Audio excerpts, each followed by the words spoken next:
The emergency alarm blared through the United Nations Space Command headquarters in Geneva, its urgent tone breaking the usual calm of a quiet Tuesday morning. Inside the communications center, Officer Tom Reed's coffee cup stopped halfway to his mouth as the emergency transmission light began flashing on his console. "Sir," he called out, his fingers flying across the holographic display, "we're receiving a Priority 1 transmission from the Stellar Coalition." General Mark Wilson strode quickly to the communications station, his weathered face showing concern. In his 30 years of service, he had never seen a Priority 1 message from the Coalition. The advanced alien civilizations that made up the Coalition rarely asked Earth for anything, let alone emergency assistance. "Put it on the main screen," Wilson ordered, straightening his uniform. The massive display flickered to life, showing the image of High Commander Rel, the Coalition's supreme military leader. The alien's usually pristine appearance was disheveled, with clear signs of damage visible in the background of the transmission.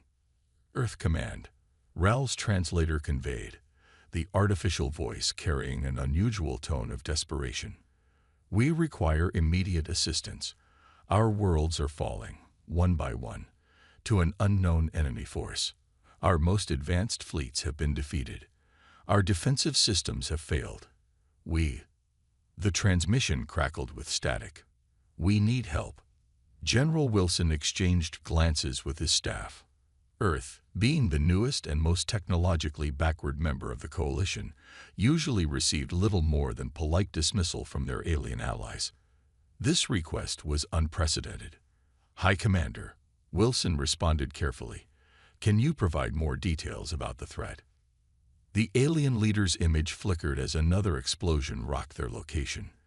They came from the outer regions. Autonomous weapons, more advanced than anything we've encountered. Our AI systems, they're being turned against us. We've lost contact with 15 worlds in the past standard week alone. The command center fell silent. The Coalition spanned hundreds of worlds, their technology centuries ahead of Earth's. The idea of something defeating them seemed impossible. "Send help," Ral pleaded. "You're our last hope." The transmission cut off abruptly. Within an hour, the UN Security Council convened an emergency session. The massive chamber buzzed with urgent discussions as military leaders and politicians debated their response. Admiral Laura Hayes, commander of Earth's Space Forces, stood at the podium. "The Coalition has always viewed our technology as primitive," she stated firmly. "Our ships still use manual controls. Our weapons are considered outdated. But perhaps," she paused, looking around the room, "that's exactly why we need to respond." "With what?" someone called out. "Our most advanced ships wouldn't stand a chance if the Coalition's fleets failed." Admiral Hayes smiled slightly. "We don't send our most advanced ships. We send the 7th Fleet." Murmurs of surprise filled the chamber. The 7th Fleet, nicknamed the Rust Buckets, was composed of older vessels that still used more traditional technology. While well-maintained, they were considered obsolete by modern standards, let alone by Coalition measures. "The 7th Fleet is commanded by James Stone," Hayes continued. "He's unconventional, but he's exactly what we need right now. His crews are trained to operate with minimal AI assistance. They can fight even with systems down.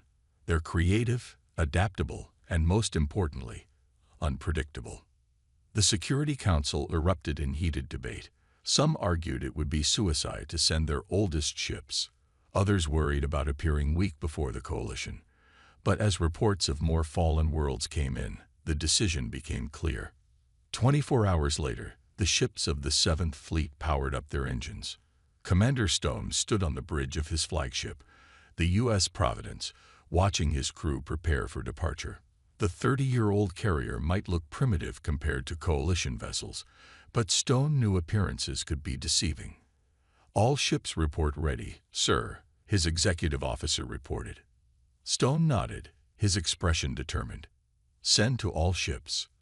Operation Salvation is go. Jump when ready."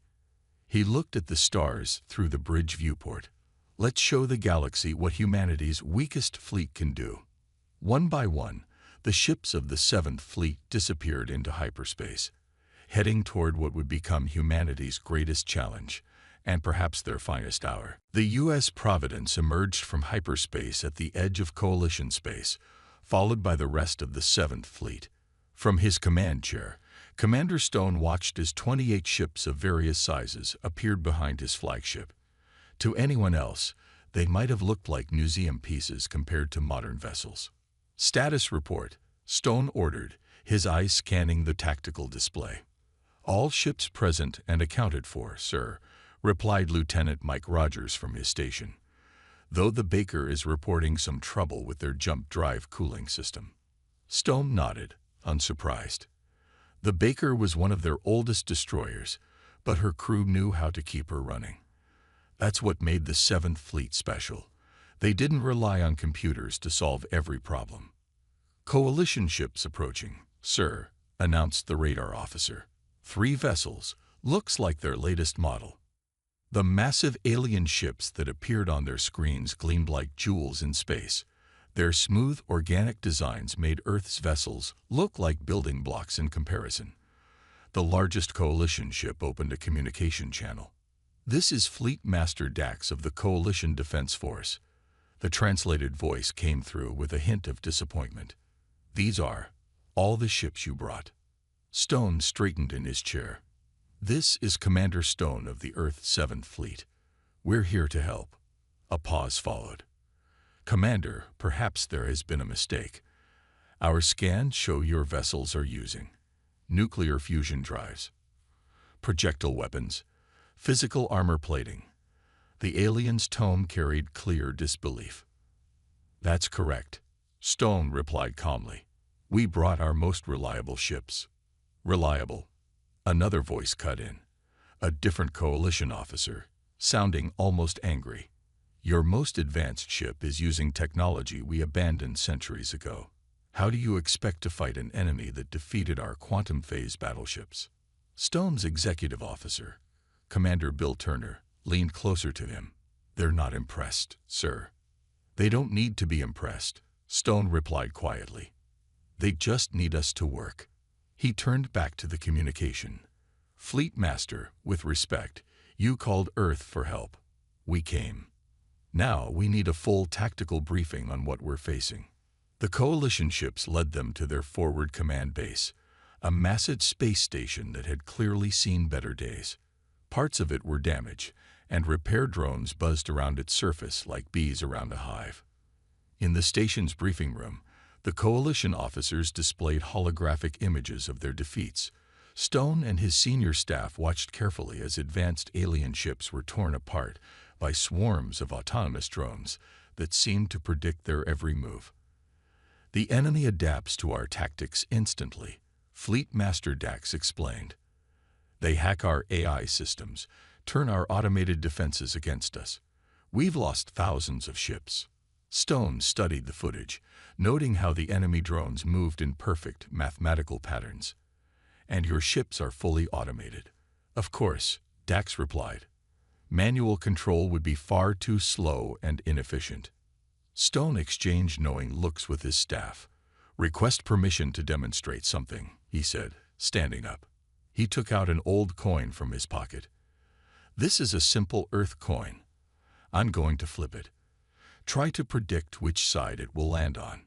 The Coalition officers watched, puzzled, as Stone flipped the coin several times.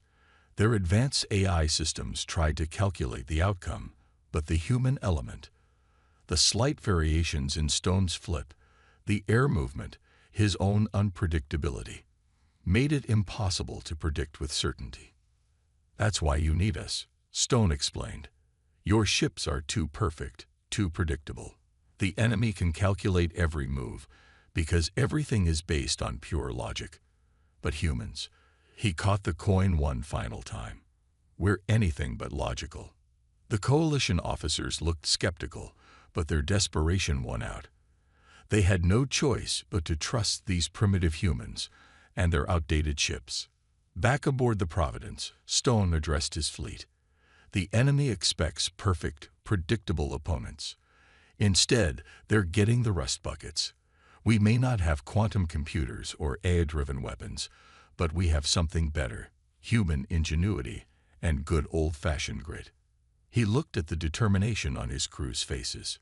Prepare for combat operations. Let's show them why sometimes the oldest tools are the best tools for the job.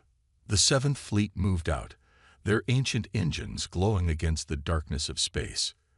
They might be the weakest fleet humanity had to offer, but sometimes the weakest card in the deck turns out to be exactly the one you need. Red alert klaxons blared through the U.S. Providence as the first wave of enemy drones appeared on their sensors.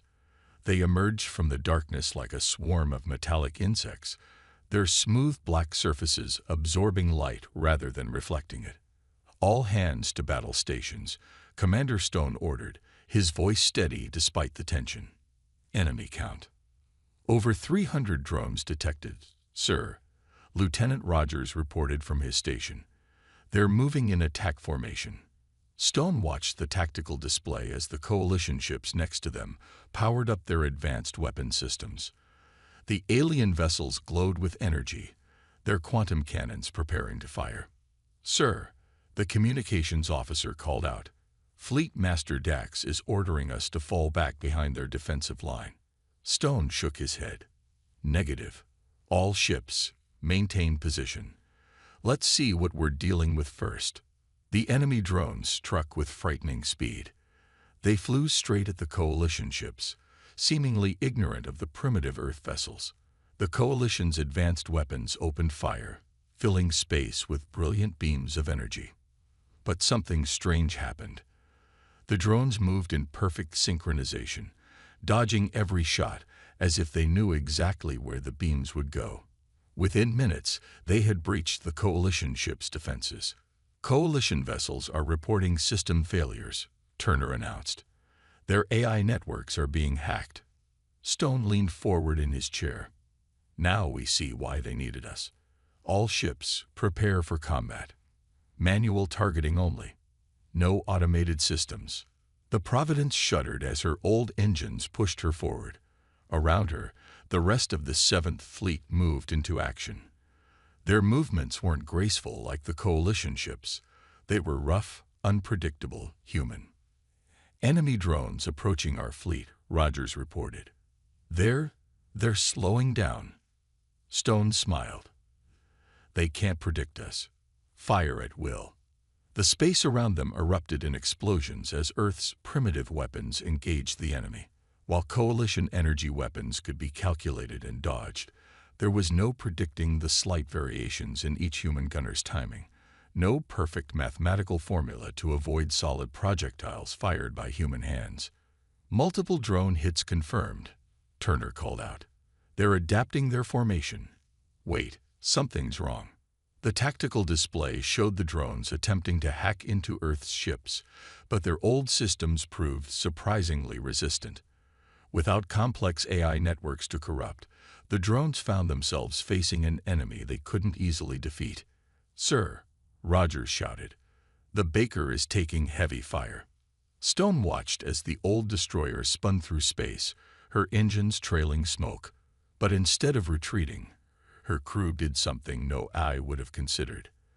They deliberately vented their fuel tanks, creating a cloud of particles in space. "Baker reports ready, sir," Turner said, understanding dawning on his face. "All ships, target that fuel cloud." Stone ordered. "Fire." The combined weapons of the Seventh Fleet ignited the fuel cloud, creating a massive explosion that destroyed dozens of drones caught in its radius. It wasn't an elegant solution, but it was effectively human. Coalition ships are regaining control of their systems. Communications reported. "Fleet Master Dax is requesting to speak with you, sir." The alien commander's image appeared on screen. "Commander Stone, your tactics are unusual." "Sometimes unusual is exactly what you need," Stone replied. "The enemy relies on predicting perfect, logical responses. But humans, we're anything but perfect." As if to prove his point, one of Earth's ships executed a maneuver that made the coalition officers visibly wince, scraping against a disabled drone to use it as impromptu shield against enemy fire. It wasn't pretty, but it worked. "We've destroyed 30% of the enemy force," Turner reported. "The rest are retreating." Stone nodded grimly. "Let them run. They'll be back, and next time they'll try to adapt to our tactics. But that's the beauty of human unpredictability. Even we don't know what we'll do next." The coalition ships moved alongside the Seventh Fleet, their crews watching with new respect as the primitive Earth vessels regrouped. The enemy had finally met something they couldn't predict: human ingenuity and the controlled chaos of manual combat. "All ships, begin damage assessment," Stone ordered, "and get me a full analysis of the enemy's attack patterns. They may not be able to hack our old systems, but they're learning. We need to be ready for round 2. The battle was over, but Stone knew this was just the beginning. The real test would be staying unpredictable enough to keep their advantage.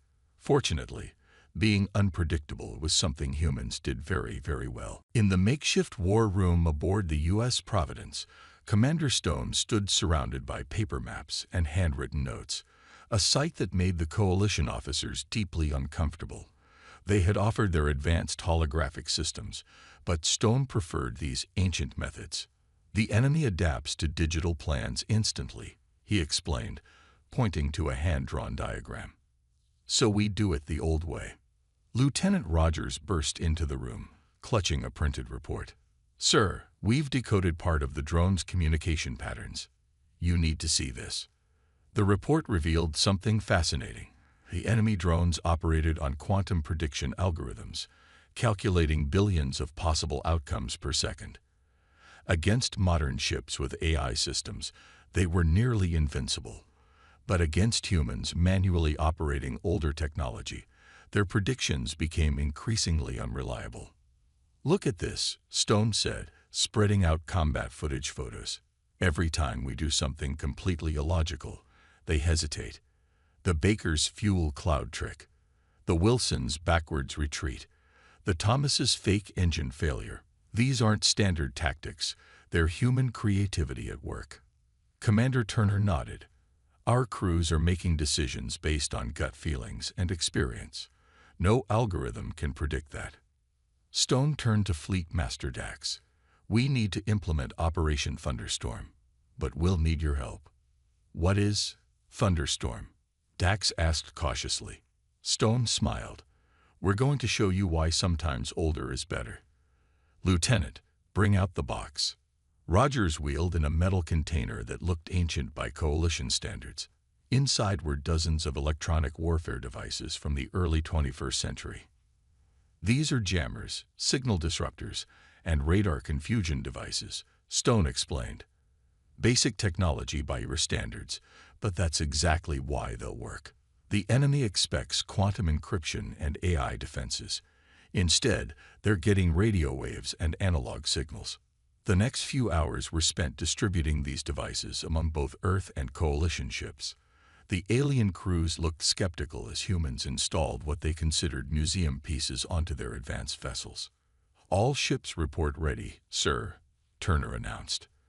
"Though the coalition crews are concerned about the reliability of such old technology. They'll understand soon enough," Stone replied.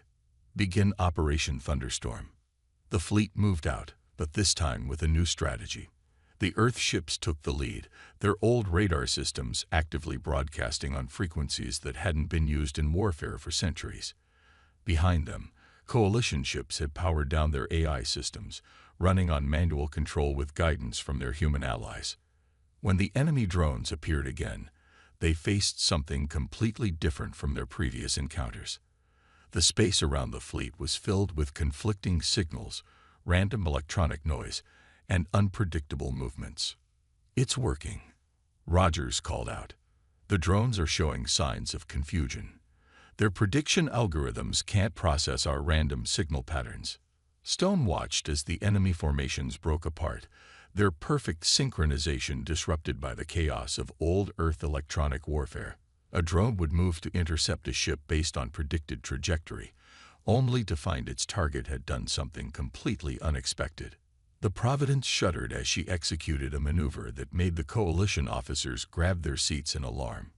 "Status report," Stone ordered calmly. 3 drone squadrons destroyed, Turner reported. Our old ECM is playing havoc with their systems. They can't form up for coordinated attacks. Fleet Master Dax watched in amazement as Earth's primitive electronic warfare turned the tide of battle. Your technology. It's so basic that it's actually superior in this situation. Sometimes the best way forward is to go backward, Stone replied. The enemy expects everything to be advanced, predictable, logical. We're giving them the opposite: chaos, unpredictability, and human intuition. The battle continued, with each Earth ship adding its own random elements to the electronic storm. Some broadcast old radio shows, others sent out random number sequences, and a few simply generated electronic noise on frequencies that hadn't been used in centuries. As the last enemy drones retreated or were destroyed, Stone gathered his officers. "This is just the beginning," he said. "They'll try to adapt to our old technology. But that's the beauty of it. We have centuries of forgotten techniques to choose from, and every human crew will use them differently." The coalition ships formed up alongside the 7th Fleet, their crews finally understanding why Earth had sent its oldest ships. Sometimes, the greatest advantage isn't having the newest technology. It's knowing how to use the old ways when they're least expected. The battle room of the U.S. Providence had changed dramatically over the past week. Hand-drawn maps now covered every wall, showing enemy drone movements tracked by human observers rather than computers. Commander Stone studied these patterns with intense focus, seeing something that the Coalition's advanced AI had missed. "There it is," he said suddenly, pointing to a specific pattern. "They're not random at all." Commander Turner leaned closer. "Sir, the drones are perfect, too perfect," Stone explained. "Even their randomness follows patterns, like a computer trying to generate random numbers. It's organized chaos." Just then, the ship's alert system activated. Lieutenant Rogers rushed in. "Sir, massive drone formation detected. At least 1,000 units, heading straight for the Coalition homeworld." Stone's expression hardened. "They're desperate. Our primitive tactics are working, so they're going for a direct assault." He pressed the fleet-wide communication button. "All ships, this is Commander Stone. Execute Operation Wildcard." The 7th Fleet moved into position, but this time with a crucial difference. Each ship had been modified with what Stone called chaos modules, simple mechanical devices that introduce tiny random variations into every system, from weapons to engines. "Coalition ships are in position," Turner reported, though they're still nervous about shutting down their quantum targeting systems. "Tell them to trust us," Stone replied. "Perfect aim isn't what we need right now." The enemy drones approached like a dark cloud against the stars. Their formation was flawless, a geometric pattern so precise it seemed impossible to counter. But that's exactly what Stone had been counting on. "All ships, begin random maneuver sequence," he ordered. "No patterns, no coordination. Pure human instinct." What followed looked like complete madness to the Coalition observers. Earth ships moved erratically, each captain following their own unpredictable course. Some ships fired before they had clear shots, others waited longer than seemed logical. The Baker spun in a spiral while firing. The Wilson charged straight at the enemy, then reversed without warning, and the Thomas zigzagged like a drunk sailor. "Sir," Rogers called out.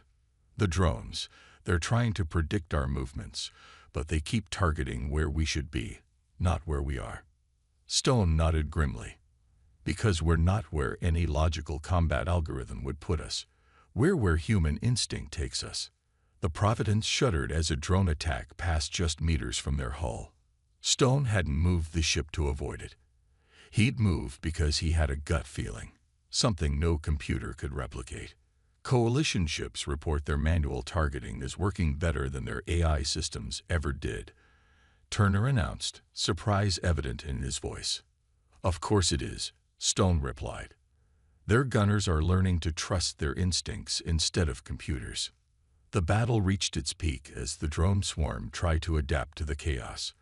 But every time they adjusted their algorithms, the human crews would do something completely unexpected. A coalition gunner would sneeze and fire early. An Earth captain would make a wrong turn and accidentally find a perfect attack position. "Enemy drones are breaking formation," Rogers shouted. "Their coordination is failing." Stone watched as the perfect geometric patterns of the drone swarm began to fall apart. Without predictable targets, their advanced algorithms became their weakness rather than their strength. "All ships, press the advantage," Stone ordered. "Show them what organized chaos really looks like." The combined fleet surged forward, each ship fighting in its own unique way. Coalition crews, inspired by their human allies, began introducing their own random elements into the battle. The result was devastating for the enemy drones, which couldn't adapt to so many different types of unpredictability at once. As the last drone squadrons retreated, Fleet Master Dax contacted the Providence. "Commander Stone, your tactics, they defy all logical combat doctrine." "That's exactly why they work," Stone replied. "The enemy bases everything on logic and patterns. But humans, we're perfectly imperfect." Looking at the battlefield, strewn with destroyed drone parts, Stone knew they had found the key to victory. The enemy's greatest strength, their perfect, predictable nature, had become their greatest weakness when faced with human unpredictability. "All ships begin recovery operations," he ordered, "and maintain random movement patterns. The real battle is coming, and we need to stay unpredictable." The fleet moved to secure their victory, each ship following its own random course. They had proven that sometimes the best way to fight perfect logic was with perfect chaos, and nobody did chaos better than humans. Long-range scanners aboard the U.S. Providence had finally located the Drone Command Center, a massive structure floating in deep space, surrounded by the largest concentration of enemy forces they had ever seen. Commander Stone stood before the assembled captains of the 7th Fleet and their coalition allies in the Providence's briefing room. The atmosphere was heavy with the knowledge that this would be their decisive battle. "We've lost 4 ships getting this far," Stone said, pointing to the hand-drawn battle plan. "The Baker, the Wilson, the Thomas, and the Grant. Their sacrifice showed us the way." He paused, letting his words sink in. "The enemy thinks they know how we'll attack.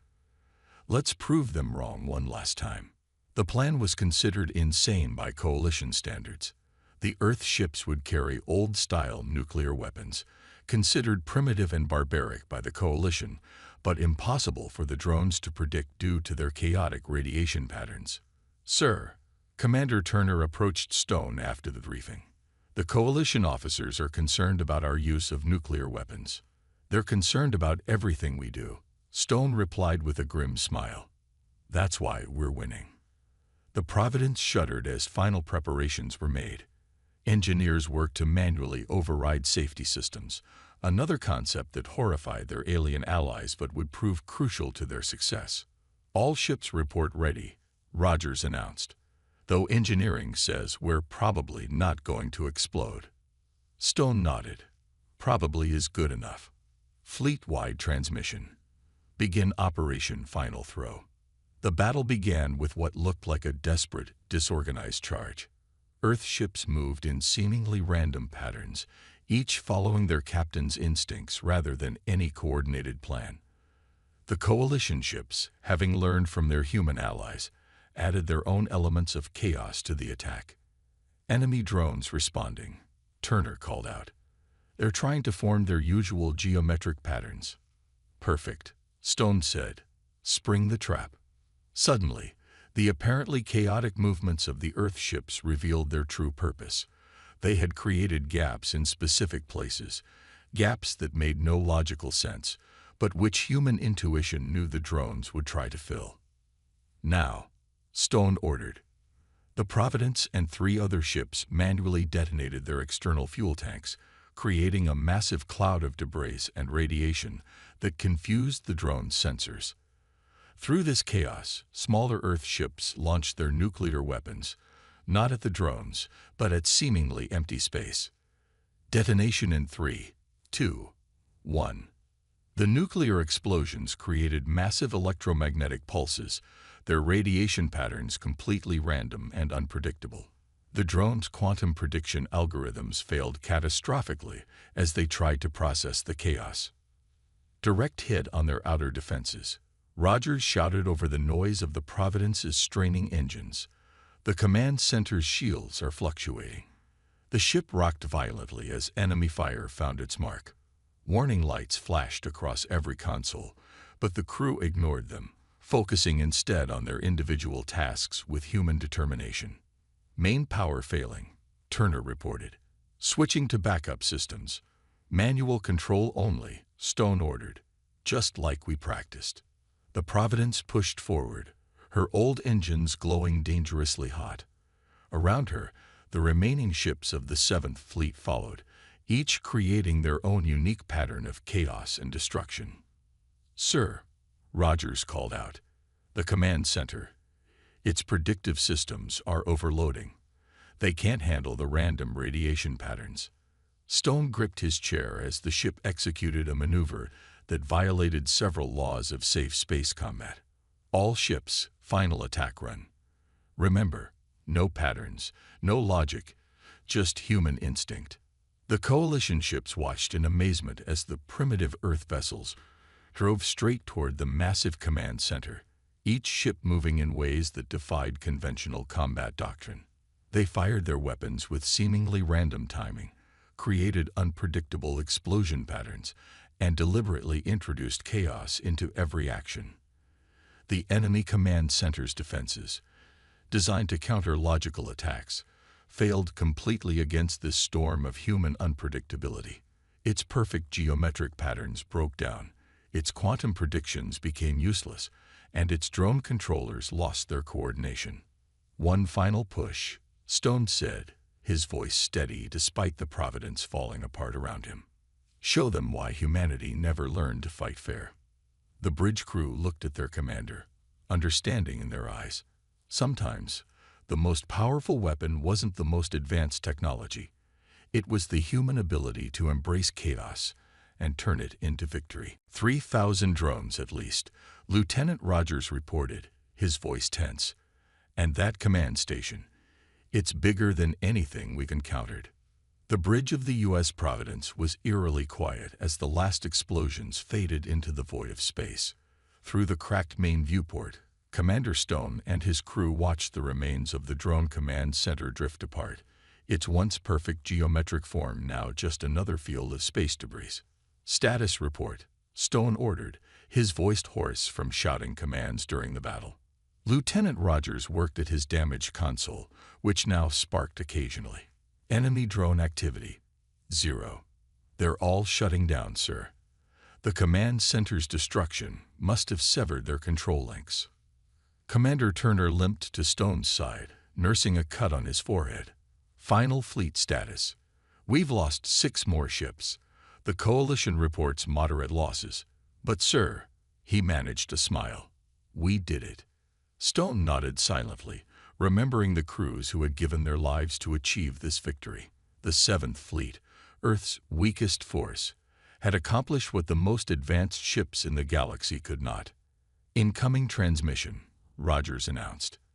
"It's Fleet Master Dax and the Coalition High Command." The main screen flickered to life, showing not just Dax but the entire Coalition Leadership Council. Their normally perfect appearances were disheveled, but their expressions showed something new: respect. "Commander Stone," the High Commander spoke, "the Coalition owes humanity a debt we can never repay. Your unconventional methods have saved our civilization." Stone straightened in his chair, despite his exhaustion. "We just did what humans do best, adapted and overcame." "That is precisely why we must acknowledge our error," another council member added. "We dismissed Earth as primitive because you still used manual controls, because your technology wasn't fully automated, because you relied on human instinct instead of artificial intelligence." "We were wrong," Dax said simply. "What we saw as weakness was actually strength. The very things we abandoned. Human unpredictability, mechanical simplicity, The chaos of manual control were exactly what we needed. The Providence's damage control teams worked in the background as the Council continued. They didn't use repair bots or automated systems, just humans with tools and determination, fixing things the old-fashioned way. The Coalition hereby extends a formal request, the High Commander announced. We wish to establish a permanent Earth military presence in Coalition space, not with your most advanced ships, but with more vessels like your 7th Fleet. And more importantly, we'd request human instructors to teach our crews the art of unconventional warfare. Stone looked around his bridge, at the paper charts still pinned to walls, at the manually operated stations, at his crew who had achieved victory through skill and instinct rather than automated perfection.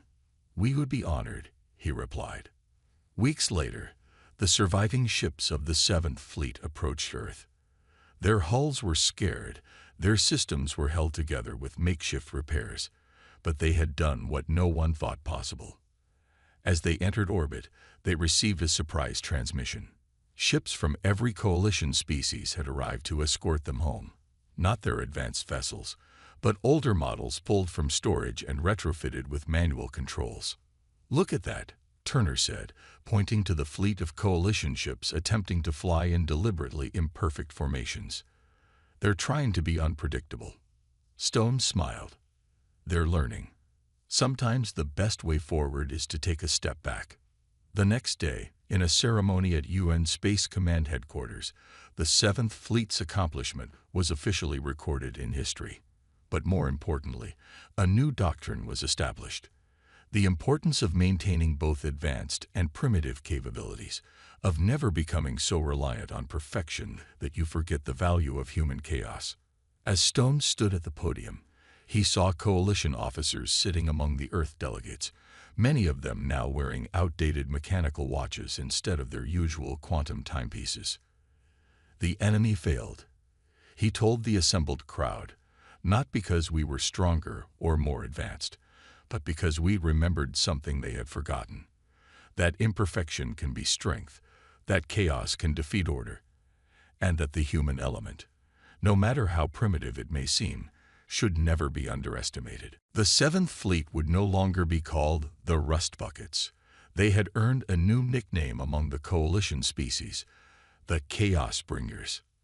And in the years that followed, every Coalition battle fleet would include at least one old, manually operated ship with a human crew, a permanent reminder that sometimes the oldest solutions are the best ones, and that humanity's greatest strength lies not in perfection, but in their perfect imperfection.